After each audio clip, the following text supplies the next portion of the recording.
Define किया है ए to be तक, मतलब एक रिस्ट्रिक्टेड डोमेन है इस फंक्शन का जिसके अंदर हम ये सारी बात कर रहे हैं।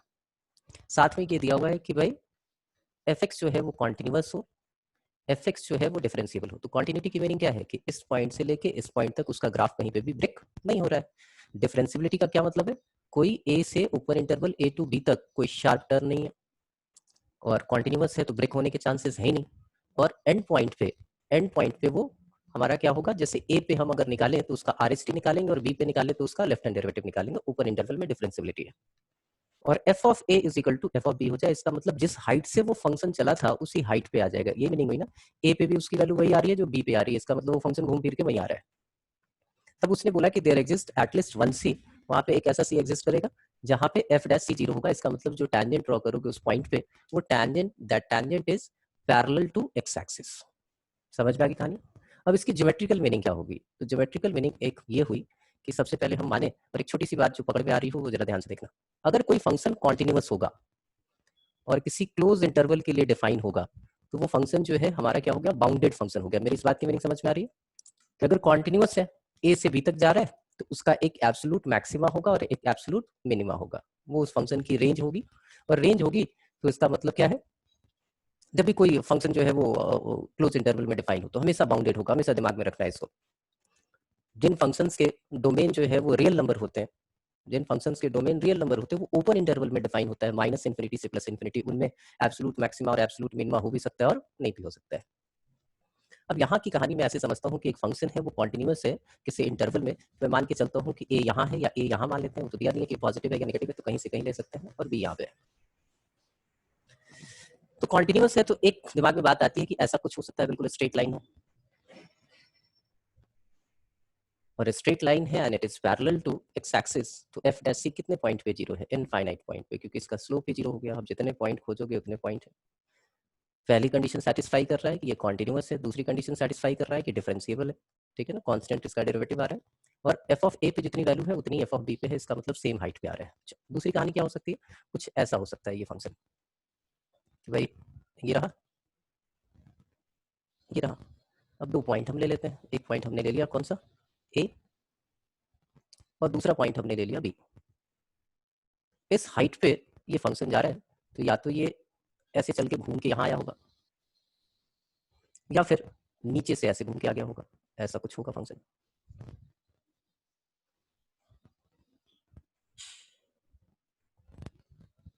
ये ए ले लेते हैं, ये बी ले लेते हैं, इसी हाइट पे ये यहाँ से ऐसे घूम के आया होगा। या फिर कहानी ऐसी हो सकती है, ये एक्स एक्सिस वाई एक्सिस, हमने दो पॉइंट ले लिए, एक पॉइंट ए लिया, दूसरा पॉइंट बी लिया, इसी हाइट पे ये लौट के आ रहा है, तो इस हाइट पे कैसे लौट के आ रहा है, तो ऐसे ऐसे ऐसे ऐसे, और फिर इसी हाइट पे लौट के आ गया। अब यहाँ देखिए कम से कम एक ऐसा टैंजेंट मिलेगा जो एक्स एक्सिस के पैरेलल हो। यहाँ भी एक टैंजेंट आपको दिख रहा है कि एक ऐसा हो सकता है जो एक्स एक्सिस के पैरेलल हो। यहाँ पे आप देखिए क्या है, एक, दो, तीन, चार, पाँच। तो उसने बोला कि कम से कम एक ऐसा एग्जिस्ट करेगा, मतलब एक लूप तो होगा ही, या तो वो स्ट्रेट चले या सीधा ऐसे घूम के आ जाए, या नीचे से ऐसे घूम के आ जाए, या ऊपर नीचे जाके फिर यहाँ पे घूम के आए। तो ये तो बात पक्की हो गई कि कम से कम एक ऐसा जो है एग्जिस्ट करता है जहाँ पे एफ डैश सी हमारा जीरो होगा। ये चीज समझ में आ गई। ये हमारे पास नेसेसरी कंडीशन है कि अगर ये तीनों होंगे तब रॉलेस थ्योरम एप्लीकेबल होगा, और तब ऐसी कहानी आएगी कि एफ डैश सी जो है वो हमारा जीरो। लेकिन इसका कन्वर्स ट्रू नहीं है, इसका कन्वर्स ट्रू नहीं है। आप नहीं बोल सकते कि एफ डैश सी अगर जीरो है तो f of a f of b equal हो, वो डिफरेंशिएबल हो, कॉन्टिन्यूअस हो, ऐसा ग्राफ हो सकता है। ये देखिए बहुत सारी चीजें होंगी, ये ए है, ये बी है, ग्राफ यहाँ से ऐसे चला होगा, यहाँ पे ब्रेक हो गया होगा, ब्रेक होने के बाद जो है यहाँ से वो आया होगा और फिर ऐसे आ गया होगा बी तक। यहाँ पे भी एक टैंजेंट मिल सकता है आपको, यहाँ पे भी टैंजेंट, ना तो ये कॉन्टिन्यूअस है, ना ही डिफरेंशिएबल है, ना ही f of a is equal to f of b है। तो कन्वर्स इसका ट्रू नहीं होता है, इसका मतलब वन साइडेड। अगर ये तीनों कंडीशन सेटिस्फाई होंगी तो जाके ये वाली कहानी होगी। अब इसमें जो क्वेश्चन आते थे वो आता है इसमें मेन में भी और एडवांस में भी, बड़ा इंपॉर्टेंट काम है। तो एक चीज आती है पहले वेरिफिकेशन की, कि वेरीफाई रॉलेस थ्योरम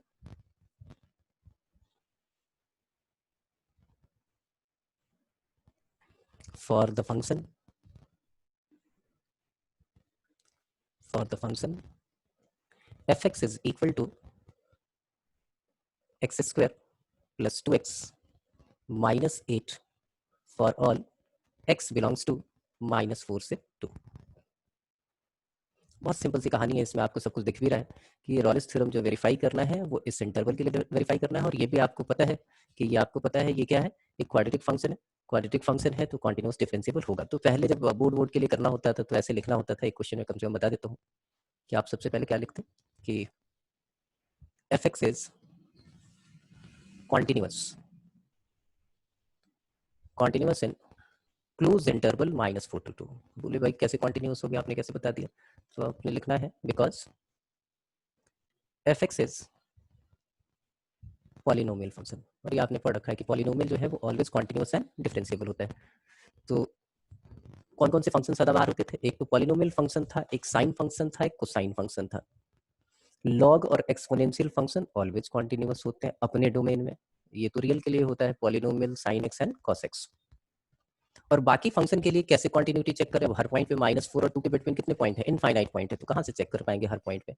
एक तरीका तो सिखाया था कि एक पॉइंट सी ले लोगे जो इसके क्लोज इंटरवल में बिलोंग कर रहा है, फिर वहां पे आप कंटिन्यूटी निकालोगे, LHD RHD sorry LHL RHL और एफ ऑफ सी इक्वल दिखा दोगे। या फिर आप सिंपल सा काम करोगे कि भाई -4 से लेके 2 तक हर पॉइंट पे ये फंक्शन डिफाइन होना चाहिए, अगर डिफाइन है तो कॉन्टिन्यूअस है। सेकंड काम आपने क्या करना होता था? सेकंड आपको दिखाना होता था कि एफ डैश एक्स निकालोगे तो एफ डैश एक्स आपका क्या आ जाएगा? That is 2x + 2। अब यहाँ पे लिखोगे F x is differentiable function, F x is differentiable. कहाँ डिफरेंशिएबल हो? तो ओपन इंटरवल में। हालांकि ये क्लोज इंटरवल में भी आप लिख सकते हैं क्योंकि कॉन्टिन्यूअस फंक्शन है, लेकिन इस थ्योरम की कहानी है कि भाई इसी में होना चाहिए। तो यहाँ ओपन लिखोगे, यहाँ पे क्लोज लिखोगे, बिकॉज यहाँ पे तो सेम रीजन रहेगा, F x is polynomial function. और यहाँ की कहानी क्या है कि एफ एक्स कहाँ पे, एफ डैश एक्स जहाँ पे डिफाइन नहीं होगा, जहाँ पे इन्फिनिटी आ जाए, वहां पे वो फंक्शन जो है वो नॉट डिफरेंशिएबल होता है, ये आपको पता है। तो एफ डैश एक्स अगर डिफाइन है इस ओपन इंटरवल के लिए तो वो डिफरेंशिएबल भी हो गया। तीसरा काम आप क्या करते थे? एफ ऑफ -4 निकालते थे। एफ ऑफ -4 क्या आया? ये आ गया आपका 16 -8 दैट इज इक्वल टू 0। और f of 2 is equal to that is 4 + 4 - 8, 4 + 4 - 8। तो ये आपके पास आ गया, ये 4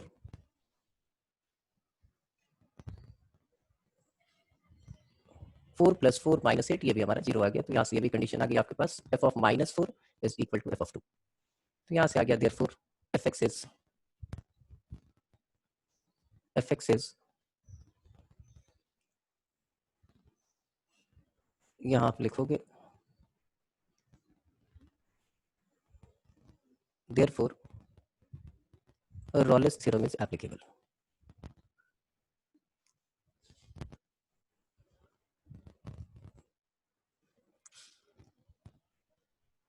रॉलेस थ्योरम अगर एप्लीकेबल है तो therefore f dash c is equal to 0। F dash c क्या हो जाएगा? That is 2c + 2 that is equal to 0। तो c की वैल्यू क्या आ गई? -1। c हमारा बिलोंग करना चाहिए इसी ओपन इंटरवल में, अगर बिलोंग नहीं करता है तो नॉट वेरीफाइड, बिलोंग करता है तो वेरीफाइड। तो ये तो 3 कंडीशन हो गई। ये बिल्कुल वैसा है किसी बीमारी की तरह, कि खांसी है, गले में खरापन है और दुनिया भर की चीजें हैं, तो भाई आपको कोरोना हो सकता है, तो कोरोना की दवाई आपको दी जाएगी। तो ये 3 कंडीशंस जो हैं वो एप्लीकेबल के लिए चाहिए। और जब ये हो जाए तो आपका एक पॉइंट निकलना चाहिए सी, जो इसी इंटरवल में निकलेगा, तो आप लिख के आओगे therefore Rolle's theorem is verified. Rolle's theorem is verified. तो ये कहानी होती थी वेरिफिकेशन वाली। अब इसमें छोटी छोटी कहानियां हैं। तो कॉम्पिटिटिव लेवल पे क्या आएगा? कॉम्पिटिटिव लेवल पे आएगा, वो बोलते हैं ना कि उल्टे क्वेश्चन पूछे जाते हैं। वो नहीं पूछेंगे कि वेरीफाई रॉलेस थ्योरम, वो पूछेंगे क्या रॉलेस थ्योरम इस पे एप्लीकेबल है या नहीं। तो उससे उनको 3 चीजों की जानकारी हो जाएगी कि इसको क्वांटिन्यूटी का मतलब पता है कि नहीं, इसको डिफरेंशियबिलिटी आती है कि नहीं, और f of a is equal to f of b कर रहा है, इसका मतलब इसने रॉलेस थ्योरम भी पढ़ा हुआ है। तो हमें वो सारे क्वेश्चन देखने हैं जहां पे ये रॉलेस थ्योरम एप्लीकेबल है कि नहीं। बहुत सिंपल सिंपल पहले हम एक वो ले लेते हैं फंक्शन। मैं एक फंक्शन ले लूँ कि f x is equal to mod x, और इंटरवल दे दूं आपको, कौन सा इंटरवल दे दूं? -1 to 1। अब क्या है, हमें इतनी सारी ये सारी चीजें तो हम कहाँ पे लिखते थे जब सीबीएसई बोर्ड का आएगा तब। यहाँ पे तो हमें सिर्फ देखना है कि f x is equal to x पे रॉलेस थ्योरम एप्लीकेबल हुआ कि नहीं। तो आप फटाफट बोल दोगे कि सर देखो कॉन्टिन्यूअस तो है ही, -1 से 1 तक का ग्राफ आप बना लो, लेकिन 0 जो इसके बिटवीन है वहां पे ये डिफरेंशिएबल नहीं है, इसलिए रॉलेस थ्योरम हम इस पे अप्लाई नहीं कर सकते। बात मेरी समझ में आ रही? क्लियर है? तो देखिए एप्लीकेबल के लिए मैं कुछ यहाँ पे अच्छे क्वेश्चन ले लेता हूँ। एक क्वेश्चन है f x is equal to x into mod of x plus 3 into e raise to the power -x/2, और इंटरवल हमने लिया क्लोज इंटरवल -3 to 0। अब मुझे बताइए क्या रॉलेस थ्योरम इस पे एप्लीकेबल है या नहीं है? रॉलेस थ्योरम इस पे एप्लीकेबल है या नहीं है?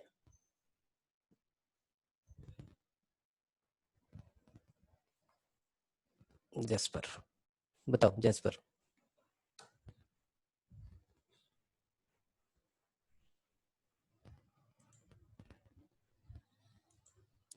अनम्यूट कर सकते हो, मैं परमिशन दे देता हूँ। करो, अनम्यूट करो, हो जाएगा। एप्लीकेबल है या नहीं है सर।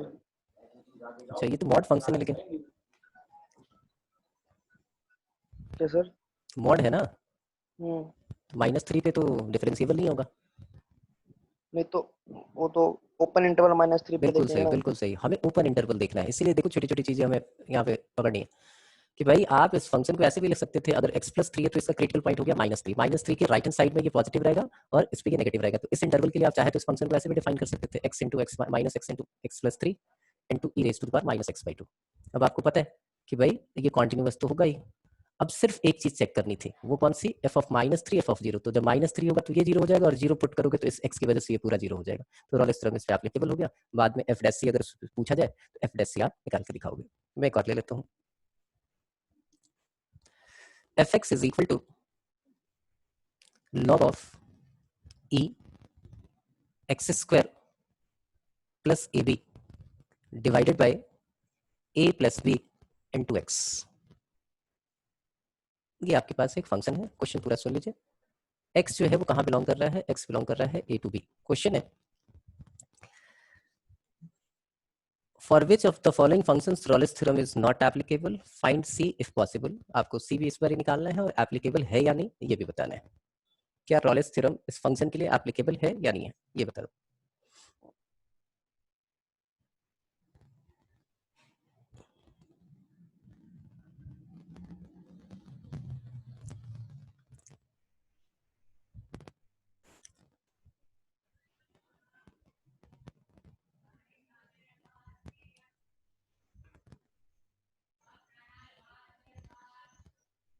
ये एप्लीकेबल है या नहीं है?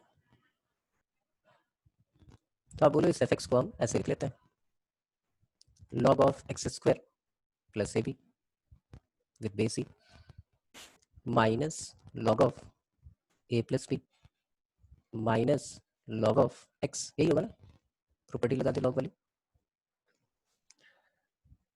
अब ये एप्लीकेबल तभी होगा जब आप बोलोगे एक्स जो है वो हमारा पॉजिटिव हो। एप्लीकेबल तभी होगा जब ए प्लस बी जो है वो हमारा पॉजिटिव हो। एप्लीकेबल तभी होगा जब x square plus a b भी हमारा क्या हो? पॉजिटिव हो। तभी ये डिफाइन होगा। तो मान लेते हैं कि भाई ये सब इसके लिए डिफाइन है, सब इसके लिए डिफाइंड है। मान लेते हैं कि ए और बी पॉजिटिव है थोड़ी देर के लिए, क्योंकि अब कंडीशन ये हम डाल देंगे कि ए और बी पॉजिटिव होगा तो कहीं कोई लफड़ा ही नहीं रहेगा। फिर हमें ये भी सोचने की जरूरत नहीं कि ए बी पॉजिटिव है या नहीं। अगर ए और बी दोनों पॉजिटिव हो जाए तो ये भी कॉन्टिन्यूअस, ये भी कॉन्टिन्यूअस, ये भी कॉन्टिन्यूअस, ये भी डिफरेंशिएबल, ये भी डिफरेंशिएबल, ये भी डिफरेंशिएबल। एफ ऑफ ए की बात करें तो एफ ऑफ ए क्या आएगा?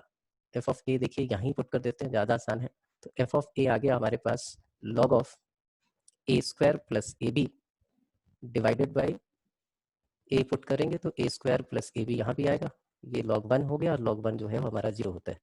एफ ऑफ बी निकाले, एफ ऑफ बी निकालेंगे तो वो आएगा हमारे पास क्या? log of b square plus a b divided by b से जब मल्टीप्लाई करेंगे तो a b plus b square, ये भी हमारा log 1 होगा, 0 होगा। तो अगर ए और बी पॉजिटिव है तो ये रॉलेस थ्योरम इस पे एप्लीकेबल है। बाद में हम डिफरेंशिएट करके एफ डैश सी की वैल्यू निकाल लेंगे जो ए और बी की टर्म में आएगा हमारे पास, हमें कोई प्रॉब्लम नहीं है। ठीक है, तो एक तरीका ये हो गया।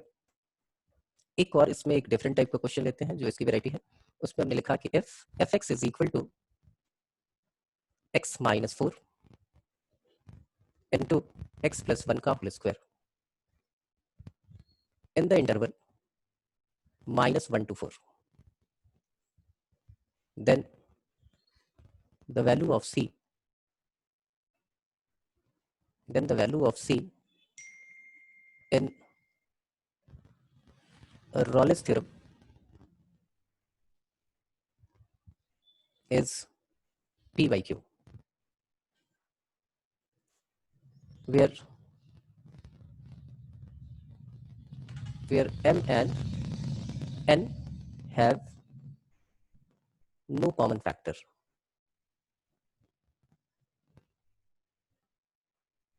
No common factor where p minus q is equal to p minus q की वैल्यू क्या होगी ये आपको निकालना है। p माइनस क्यू की वैल्यू आपको फाइंड आउट करनी है कि क्या होगी।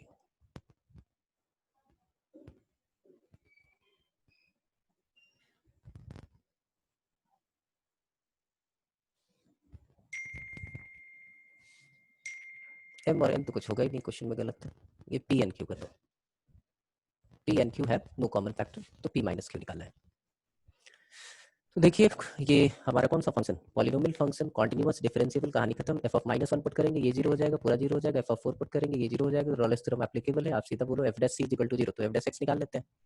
f डैश x हमारे पास आ गया x प्लस 1 का होल स्क्वायर, और दूसरे केस में क्या हो गया twice of x minus 4 into x plus 1। x plus 1 common ले लेते हैं, यहाँ x प्लस 1 कॉमन ले लिया, तो इधर आ गया आपके पास क्या x plus 1 and plus 2x minus 8। तो फाइनली आपके पास आ गया कितना x plus 1 and 3x minus 7। f dash c हमारा जब 0 होगा तो c की वैल्यू आप देख रहे हो एक जगह -1 आएगा और एक c की वैल्यू जो है वो 7/3 आएगी। -1 तो हो ही नहीं सकता क्योंकि पॉइंट जो है वो कहाँ होना चाहिए, ओपन इंटरवल में होना चाहिए, तो ये तो हमने रिजेक्ट कर दिया। अब c की वैल्यू हमारे पास कितनी आ गई 7/3 आ गई। इनका कोई कॉमन फैक्टर है भी नहीं, तो उसने पूछा कि भाई आप p माइनस क्यू निकालिए, तो p ऊपर वाला था q नीचे वाला था, तो 7 - 3 हमारे पास 4 आ गया। ठीक है, एक और ले लेते हैं। f(x) से आपके पास 2 plus x minus 1 raise to the power 2/3, और इंटरवल है हमारा x belongs to close interval 0 to 2। अब ये पॉलिनोमियल तो है नहीं, पॉलिनोमियल नहीं है तो आपको छोटी सी बात एक करनी है कि भाई 0 से लेके 2 तक हर पॉइंट पे ये डिफाइन हो। तो आप x की वैल्यू 0 पुट करें या कुछ भी पुट करें, ये जो टर्म आएगी x माइनस 1 वाली, ये आपके पास पॉजिटिव आए या नेगेटिव आए, उसका पहले होल स्क्वायर होगा, और होल स्क्वायर होने के बाद उसका क्यूब रूट निकालना है। तो पॉजिटिव का भी आप क्यूब रूट निकाल सकते हो, नेगेटिव का भी क्यूब रूट निकाल सकते हो, तो f(x) कॉन्टिन्यूअस हो गया। आपको दिख जाएगा इसे कि f(x) is continuous, f(x) is continuous किस में, open interval close interval 0 to 2। अब f डैश x आपने निकाला, f डैश x जो है वो हमारे पास आया दैट इज 2/3 और divided by x minus 1 raise to the power 2/3 minus 1, तो 1/3 नीचे लेके आ गया। अब देखो f(x) is not differentiable at x is equal to 1, क्योंकि 1 पे इसकी वैल्यू क्या हो जाएगी, इन्फिनिटी हो जाएगी। तो क्रिटिकल पॉइंट क्या होता है, जहां पे f डैश x डिफाइन ना हो या f डैश x 0 हो जाए। तो 1 पे जो है इसकी वैल्यू क्या आ जाएगी, इन्फिनिटी आ जाएगी। 1 पे इन्फिनिटी आ जाएगी, इसलिए रॉलेस थ्योरम हम इस पे अप्लाई नहीं कर सकते। ठीक है, अब इससे आगे बढ़े तो इसकी एप्लीकेशन देखनी है। अब देखिए एप्लीकेशन में आपको पता चलेगा कि क्या क्या करना है। पहले तो एक क्वेश्चन एप्लीकेशन वाला लेते हैं, फिर ये किया भी है आप लोगों ने, थोड़ा सा बताया था आपको, लेकिन अब आपके समझ में आ गया कि if x square plus b x plus c is equal to 0, a b c real, a is not equal to 0, has at least one root in 0 to 1, then first option आपके पास given है a plus b plus c is equal to 0, second option given है 2a plus 2b 2a plus 3b plus 6c that is equal to 0। ये आपके उसमें आया हुआ question है, बस क्वेश्चन में थोड़ा सा इन्होंने चेंज कर दिया है, 6 से 2b plus 3c that is equal to 0, और ऑप्शन डी है हमारे पास नन, ऑप्शन डी है हमारे पास नन। तो देखिए यहाँ की कहानी क्या है, ये क्वाड्रेटिक इक्वेशन है, उसने बोला कि उसका एटलीस्ट एक रूट जो है वो 0 और 1 के बिटवीन है। तो क्वाड्रेटिक इक्वेशन है, एक रूट अगर 0 और 1 के बिटवीन होगा तो आपके दिमाग में सबसे पहला ख्याल क्या आएगा कि sir f of 0 into f of 1 ये हमारा लेस देन 0 होगा। तो 0 और 1 के बिटवीन कम से कम एक रूट लाई करेगा। अब f ऑफ 0 तो होता है आपका c, और ये आपके पास हो जाता है a प्लस बी प्लस सी, ये लेस देन 0 आ गया, और ऐसी कोई कहानी यहाँ पे नहीं दिख रही है। तो आपका मामला गया फंस, आप कुछ कर नहीं सकते हो। अब आपके दिमाग में उस टाइम आना चाहिए कि भाई जसपर बोलो। सर इसको इंटीग्रेट करके जो फंक्शन निकालेंगे ये उसका डिफरेंशिएशन हो जाएगा, तो हाँ उस फंक्शन का डेरिवेटिव 0 होगा 0 से 1 के बीच में, बिल्कुल इससे बिल्कुल, वहीं वहीं निकालेंगे। पे आ रहा हूँ, वहीं पे आ रहा हूँ मैं। तो भाई हमें कैसे पता चलेगा कि भाई हमें यहाँ पे रॉलेस थ्योरम लगाना है, मुद्दा ये है। तो ये तो क्वाड्रेटिक वाला कॉन्सेप्ट लगा है, यहाँ से हमारी बात बनी नहीं। तो आप जो गिवन फंक्शन है उसको इंटीग्रेट कर लो, और इतनी छोटी इंटीग्रेशन तो आती है। एक फंक्शन आपने क्रिएट किया fx, और वो फंक्शन हमारा हो गया क्या, एक्स स्क्वायर का इंटीग्रेशन क्या हो जाता है, एक्स क्यूब अपॉन 3। bx का इंटीग्रेशन क्या हो जाएगा, that is bx square upon 2, और इसका इंटीग्रेशन क्या हो जाएगा, दैट इज cx। उसने बोला कि एक रूट इसके बिट में लाई करता है, तो हम सोचे कि शायद इसका डेरिवेटिव का ये आ जाए और उसका एक रूट फिर लाई कर जाएगा। तो एफ एक्स हमने लिया, ये पॉलिनोमियल फंक्शन है, ऑलवेज कॉन्टिन्यूअस, ऑलवेज डिफरेंशिएबल। अब यहाँ पे क्वेश्चन रहेगा कि भाई आपने जब इंटीग्रेट किया है और इंडेफिनिट इंटीग्रेशन थी तो एक कांस्टेंट क्यों नहीं ऐड किया। तो जरूरत नहीं है हमें क्वेश्चन के अकॉर्डिंग जो है वो कांस्टेंट ऐड करे, कभी वो कांस्टेंट जीरो भी हो सकता है, हमारे लिए अभी वो कांस्टेंट नहीं चाहिए हमें, तो हमने ऐसे ही कर दिया, क्योंकि ये एक फंक्शन आपको क्रिएट करना था, ओन जनरेटेड फंक्शन था, तो आप अपने कन्वीनियंस के हिसाब से ये काम करोगे। ये फंक्शन आपने लिया और बोला कि भाई ये फंक्शन जो है वो कॉन्टिन्यूअस है, ये फंक्शन जो है वो डिफरेंशिएबल है। तो इसकी मीनिंग क्या है कि भाई एक ऐसा कुछ एग्जिस्ट करेगा एफ डैश सी जो इक्वल टू 0 होगा। लेकिन उस कंडीशन के लिए सबसे जरूरी चीज क्या है कि f of 0 is equal to f of 1 होना चाहिए। F of 0 is equal to f of 1 होना चाहिए। तो एफ ऑफ 0 अगर निकालें तो क्या आ रहा है, दैट इज इक्वल टू 0। और एफ ऑफ 1 क्या आ रहा है, तो एफ ऑफ 1 आ रहा है आपका a/3 प्लस b/2 प्लस सी, और आपने एक तरीके से 6 से दोनों साइड मल्टीप्लाई कर दिया, या एलसीएम लेके इधर लेके आ गए, जो भी समझिए। तो ये आ गया 2a plus 3b plus 6c। अगर ये होगा तभी एप्लीकेबल होगा, और एफ डैश सी 0 होगा, एफ डैश सी या एफ डैश एक्स 0 होगा, कुछ भी कह लो, एक्स बिलोंग्स टू आपका जो भी इंटरवल होगा उस इंटरवल में।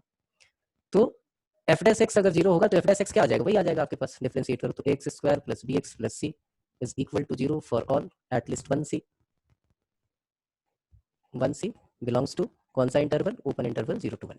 तो ये वाली कंडीशन सेटिस्फाई करनी चाहिए, ये वाली कंडीशन सेटिस्फाई करनी चाहिए, इसलिए हमारा ऑप्शन क्या हो गया, तो ऑप्शन इज बी। हाँ सिद्धार्थ बोलो। सर अगर रिपीट कर दो, हाँ इंटीग्रेट क्यों किया ये बता दो, एक बार इंटीग्रेट क्यों किया इस तरह से। हाँ इंटीग्रेट क्यों किया, वहीं पे हमारे कि इंटीग्रेट क्यों कर रहे हैं, वही चीज बता रहा हूँ। ठीक, यहाँ देखो क्या है, अगर क्वाड्रेटिक का कॉन्सेप्ट लगाते तो ये वाली कंडीशन हमारे पास आती।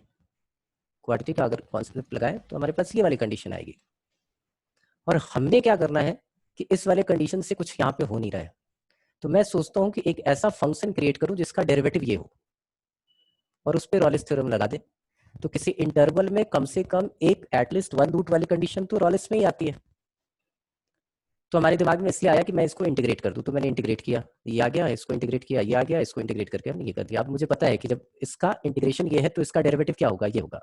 अब इस इंटरवल 0 and 1 के लिए मैंने रॉलिस थ्योरम अप्लाई करना शुरू किया, और उसने दे रखा है कि भाई at least 1 root lies between 0 to 1 इसका। तो एफ एक्स हमारा क्या है, एफ एक्स हमारा एक पॉलिनोमियल फंक्शन है, तो कॉन्टिन्यूअस होगा, डिफरेंशिएबल होगा। इस पे रॉलिस थ्योरम कब अप्लाई कर सकते हैं, जब एफ ऑफ 0 जो है एफ ऑफ 1 के इक्वल हो जाए। अगर ये वाली कंडीशन होगी तो आप बोल सकते हो कि एफ डैश एक्स जो होगा या एफ डैश सी जो होगा वो इक्वल टू 0 होगा। तो यहाँ से आप यहाँ पे सी इसलिए नहीं ले रहे कि सी यहाँ पे ऑलरेडी है, तो f dash alpha F dash x कुछ भी लिख ले, वो इक्वल टू 0 होगा, at least 1c lies between 0 to 1। Clear है सिद्धार्थ? Yes sir. ठीक है, ठीक है। तो ये कहानी हो गई हमारी। अब इसमें एक क्वेश्चन और आया हुआ है, पहले वो आया हुआ है कि भाई रॉलिस आपकी समझ में आता है, और उसके बाद से आपसे किसी उसकी वैल्यू पूछ ले, जैसे ये वाला है, और ये वाला क्वेश्चन तो बोर्ड में भी आने लगा है कि if the function fx is equal to ax cube plus bx square plus 11x minus 6 satisfies conditions of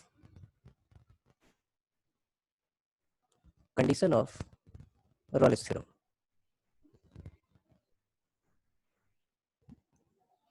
In the interval 1 to 3 and f dash 2 plus 1 by root 3 is equal to 0, then find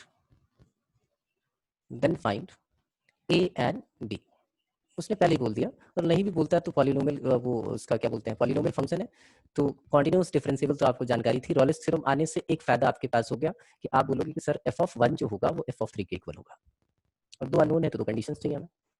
f of 1 से हमें क्या condition मिली, a plus b plus 11 minus 6 is equal to x की value 3 put की तो 3 3 9 3 27, 27a plus 9b plus 33 minus 6।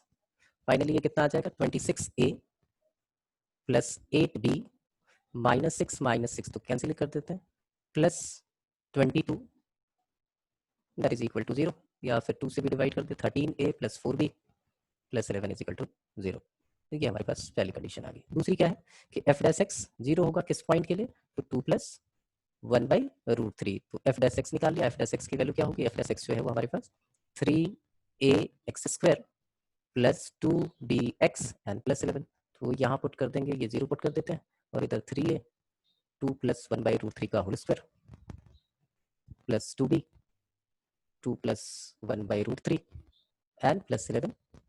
ये आपके पास second equation होगी, दोनों लीनियर इक्वेशन है, सॉल्व करके हम a और b की वैल्यू फाइंड आउट कर लेंगे, हो जाएगा यहाँ से। आगे तो नॉर्मल सी सिंप्लीफिकेशन है, ये भी आपका वो है, और ये भी, इसकी भी कहानी वही है कि ये भी जो है वो आपका a और b के टर्म में है। तो दो लीनियर इक्वेशन है, थोड़ा सा इसको स्क्वायर निकालना होगा, यहाँ मल्टीप्लाई करके अरेंज कीजिए और a और b की वैल्यू निकाल लीजिए। तो एक इस टाइप की भी कहानी हो सकती है कि भाई वो रॉलेस थ्योरम वाली कहानी देते और फिर आपसे ये पूछे कि भाई आप ये निकाल दो। अच्छा, अब ऑप्शन बेस्ड क्वेश्चन इस पे आ जाते हैं। ऑप्शन बेस्ड क्वेश्चन आ जाते हैं तो मैं यहाँ पे एक क्वेश्चन दे रहा हूँ कि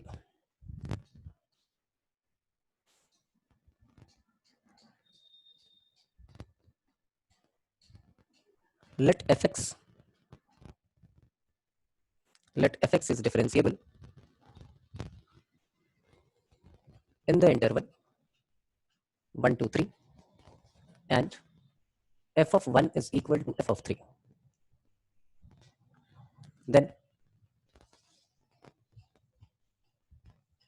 f dash c plus alpha f of c that is equal to 0, c belongs to upper interval 1 to 3 for alpha is equal to, ये ऑप्शंस गिवन है आपके पास, a जो है वो हमारा 3/2 है, b जो है वो हमारा -1 है, c जो है वो हमारा 2 है, और d जो है वो हमारा -2 है। जरा ट्राई करो इस क्वेश्चन को।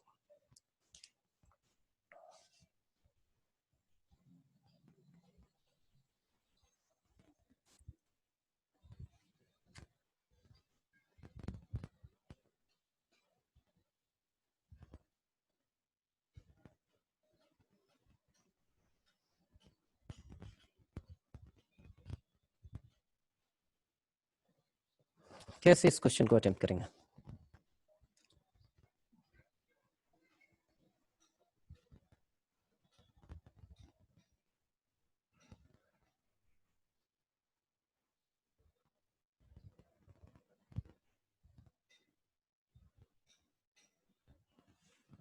किसी के दिमाग में कुछ चल रहा है?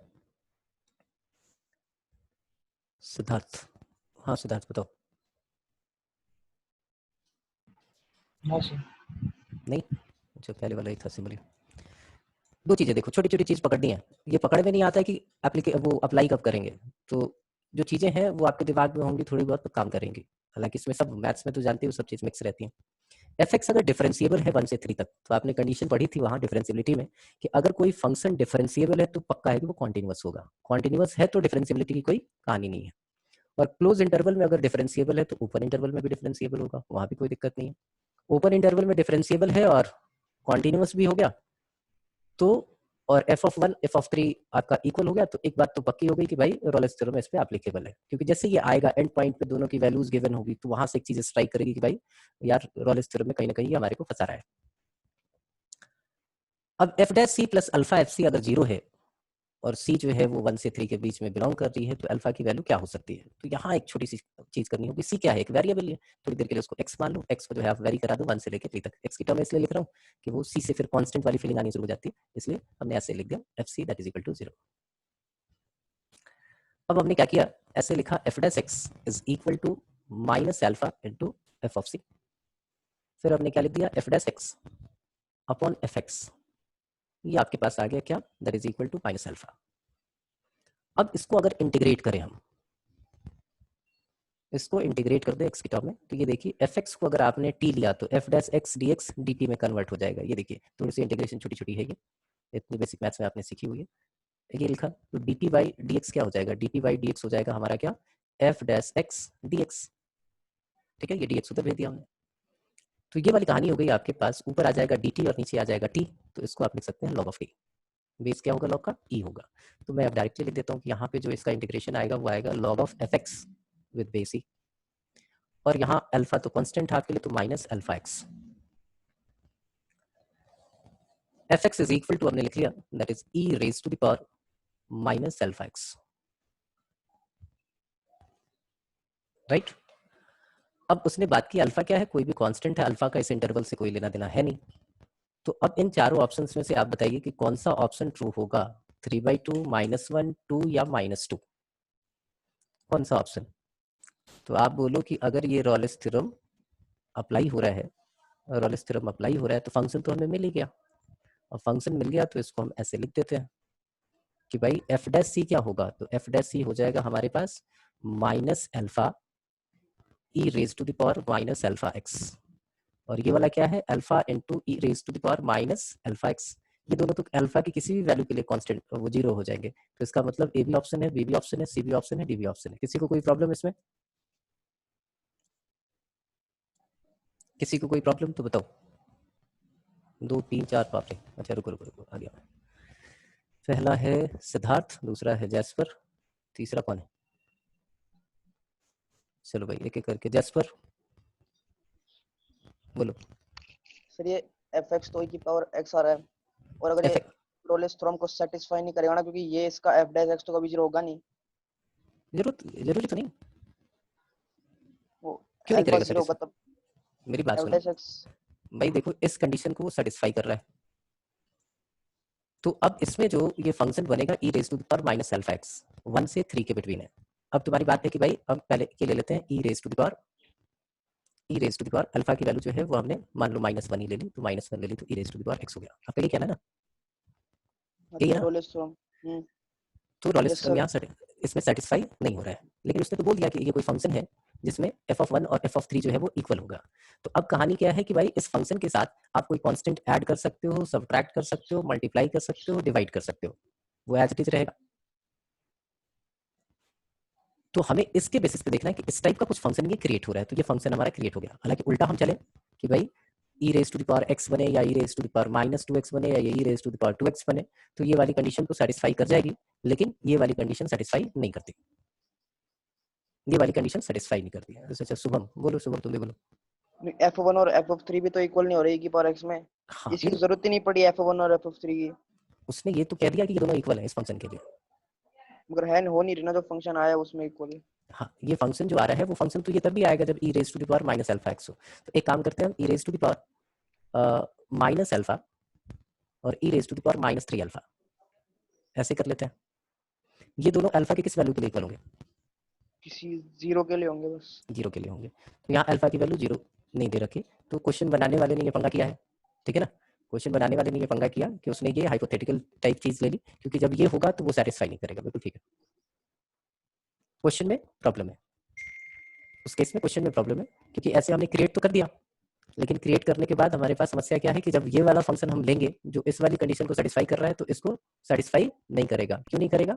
क्योंकि आपको पता है कि e raise to the power minus alpha x एक डिक्रीजिंग फंक्शन है, और स्ट्रिक्टली इंक्रीजिंग फंक्शन और स्ट्रिक्टली डिक्रीजिंग फंक्शन में याद रखिएगा रॉलेस थ्योरम कभी भी एप्लीकेबल नहीं होगा, क्योंकि वो सेम हाइट पे आएगा ही नहीं, वो सेम हाइट पे नहीं आएगा। तो इनकी ये थोड़ी समस्या है, वो समस्या की वजह से ये क्वेश्चन रॉन्ग हो गया। लेकिन अगर कोई इस टाइप का फंक्शन दूसरा मिलता है, ये कंडीशन मिलती, तो हमारा प्रोसेस यही रहता है, हम ऐसे ही सॉल्व करते हैं। तो रॉलेस थ्योरम सबको क्लियर हो गया? सबकी समझ में आ गया? रॉलेस थ्योरम सबकी समझ में आ गया? शुभम में कुछ कहना चाहता था। हाँ शुभम बोलो। सर आ गया अब तो आ गया, ठीक। तो रॉलेस थ्योरम आपको क्लियर है? जब वहां आए तो आप अप्लाई भी कर सकते हो। देखो इसमें थोड़ा सा और होता है, इंक्रीजिंग डिक्रीजिंग में भी अप्लाई हो जाता है। और इसका ये रॉलेस थ्योरम जो है वो पार्टिकुलर केस किसका है? एलएमवीटी का, लैग्रेंज मीन वैल्यू थ्योरम का। तो वो तो हम नेक्स्ट क्लास में करेंगे, तो इसके साथ समझेंगे। बाकी कभी ऐसे वाला क्वेश्चन आएगा क्वाड्रेटिक में आपके, तो आपके दिमाग में रहना चाहिए ये वाला जो टाइप आपको समझाया है, ये वाली टाइप आपके दिमाग में रहनी चाहिए कि आए तो उसको हम इंटीग्रेट करके या ऐसे करके एक फंक्शन क्रिएट करेंगे। ये जरूरी नहीं कि हर बार यही आए, थोड़ा सा चेंज हो सकता है। तो ये दिमाग में होना चाहिए जब आप टेस्ट दे रहे हो, इस टाइप का आ सकता है। ये एप्लीकेशन है इसकी पॉलिनोमियल फंक्शन के लिए, ठीक है। जब एलएमवीटी कर लेंगे तो फिर दोनों की, हाँ दोनों का आपस में है अच्छा वाला कनेक्शन है फिर। शुभम जसवर, हाँ शुभम बताओ। सर अगली बार वो रिवाइज करवा देना अगले टेस्ट के लिए। ठीक है, अगली बार से अगले टेस्ट की रिवीजन रहेगी, ठीक है ना। और बीच बीच में एक आध क्लासेस इसके लिए लेंगे, थोड़ा थोड़ा बढ़ता रहेगा, ठीक है। सर कितना सिलेबस होता रहा? क्या 12th का? हाँ 12th का बेटा एओडी जब खत्म होगी तो 50% हो जाएगा। इसका मतलब अभी भी 50% बच रहा है आपका। वो 50% बचने में जो है वो थोड़ा सा टाइम आपका लगना है किसमें? इंडेफिनिट इंटीग्रेशन में। उसमें बहुत छोटी छोटी चीजें सिखानी होती है। जैसे डिफरेंशिएशन में डिफरेंट टाइप के फंक्शंस की इंटीग्रेशन थी, वैसे ही इंटीग्रेशन में आपको प्रैक्टिस की जरूरत पड़ेगी। डेली आपको कुछ ना कुछ क्वेश्चन करने पड़ेंगे। हाँ इंटीग्रेशन के बाद जो है आपको कोई प्रॉब्लम नहीं है, फिर तो आपका हो जाएगा। 3D का बहुत सारा बेसिक आइडिया आपको दे दिया था पहले ही। वेक्टर जो है वो बहुत सारा फिजिक्स में आपने पढ़ लिया, तो मैथ्स में बस छोटी छोटी चीजें करनी है। उसमें scalar triple product, vector triple product, projection वगैरह निकालना, ये सब सीखना है। उसकी थोड़ी सी एप्लीकेशन है। और बाकी जो है वो प्रोबेबिलिटी है और लीनियर प्रोग्रामिंग है, जो मेंस में थोड़ा बहुत इस बारी तो आएगा नहीं, और बाकी सब आएगा, ठीक है। तो ये वाली कहानी है। तो कल संडे है, कल तो आप टेस्ट दे रहे हो। मंडे मिलेंगे फिर। मंडे में देखता हूँ, अभी शायद टाइम टेबल चेंज करने का कुछ चल रहा है, तो स्कूल वालों ने भी मना किया, नहीं तो मैं सुबह का ही रख लेता आपकी क्लास। तो खन्ना सर से बात हुई थी, तो उन्होंने बोला 1-2 दिन सर रुक जाओ फिर चेंज करना। तो देखते हैं, अगर मंडे चेंज टाइम होगा तो आपको कॉल कर दिया जाएगा, मैसेज डाल दिया जाएगा, और नहीं तो फिर अपने सेम टाइम पे 5:15 बजे मिलेंगे और अगले वाले टेस्ट की रिवीजन करेंगे, ठीक है। मिलते हैं फिर कल मंडे।